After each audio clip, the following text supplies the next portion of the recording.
Hello class TL Science. In our last class, we have discussed about a very important Bliss catalyzed reaction, and the name of that reaction was aldol condensation. I advise you to revise it once.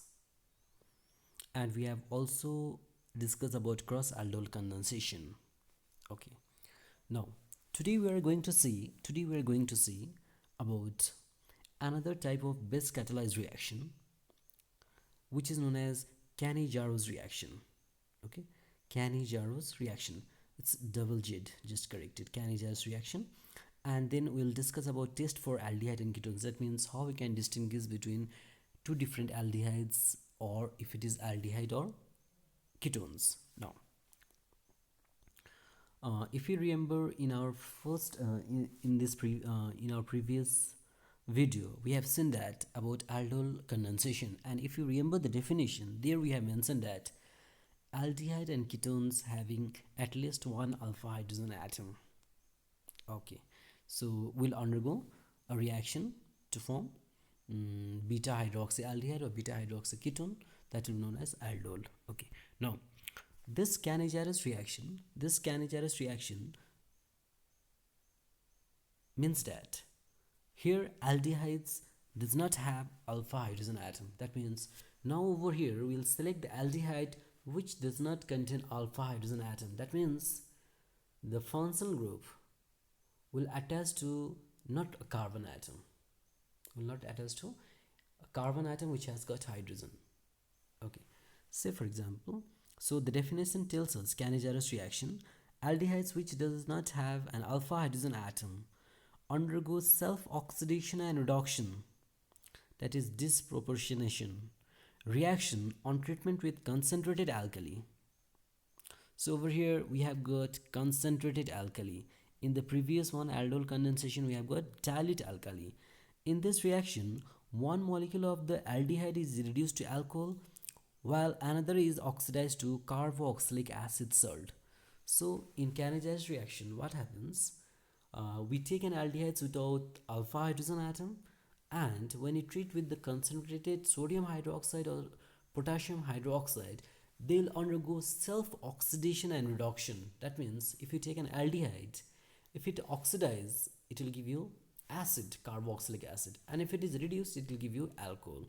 That means in this reaction there is a production of one molecule of aldehyde and one molecule of carboxylic acid salt.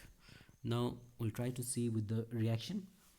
So we have taken two molecules of formaldehyde and we are treating with concentrated alkali, that is potassium hydroxide. So in this case, so if you see over here, this functional group aldehyde C double bond OH is attached to only hydrogen.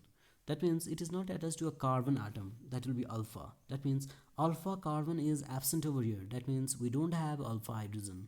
Okay, so such kind of aldehydes, when you treat with concentrated potassium hydroxide, undergoes self-oxidation and reduction to produce, if this is reduced, it will form an alcohol, and if this is oxidized, it will form potassium formate, that is carboxylic acid salt.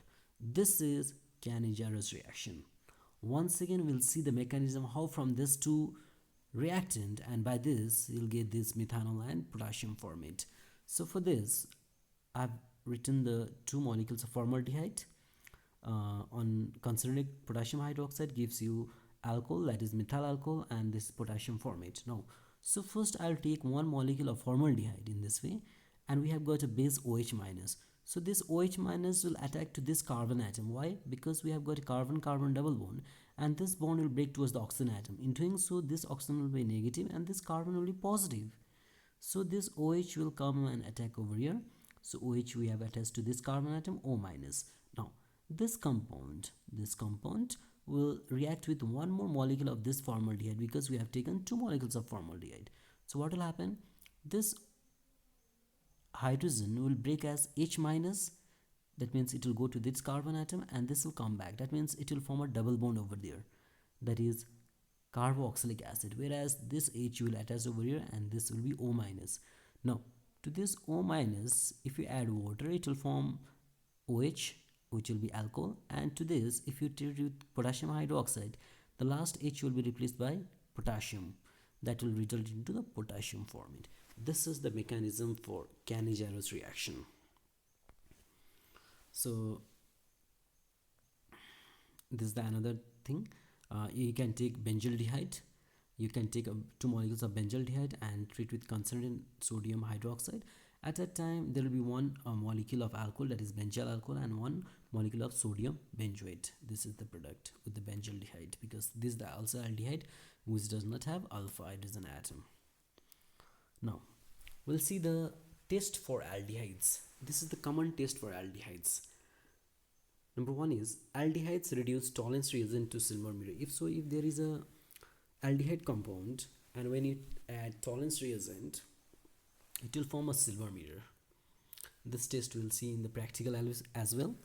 After that, they can also reduce failing solution to red copper oxide. So if you use failing solution as well, the aldehyde will turn into copper oxide, that means oxidize. Okay, it will be oxidized to form carboxylic acid, and copper oxide is formed, which is red in color. So this two tests can be used for the distinguish for aldehyde compared to other. Test for acetaldehyde. If you want to identify only acetaldehyde, so you can carry out this test. One is acetaldehyde gives yellow PPT of iodoform on reaction with iodine and sodium hydroxide solution. So this is the iodoform reaction. This is the iodoform reaction. Next, you can also carry it out when freshly prepared sodium nitroprusside and excess of dilute sodium hydroxide is added to acetaldehyde. It produces deep red color. This also can be used for test for acetaldehyde. Next, test for acetone. Acetone also gives yellow PPT of iodoform on heating with iodine and sodium hydroxide solution. Once again, we are using the iodoform test to identify acetone. Now, today's assignment. Assignment number 4. Question number 1. Define a Cannizzaro's reaction. Question number 2. Give a balance equation for a Cannizzaro's reaction. And question number 3. Complete the following equation. So we have taken benzaldehyde and concentrated sodium hydroxide. Write down the product. And question number 4. You have got give a chemical test to distinguish between acetaldehyde and formaldehyde. And B, acetaldehyde and acetone. So give a chemical test to distinguish between acetaldehyde and formaldehyde, acetaldehyde and acetone. So complete this assignment and send it in my mail.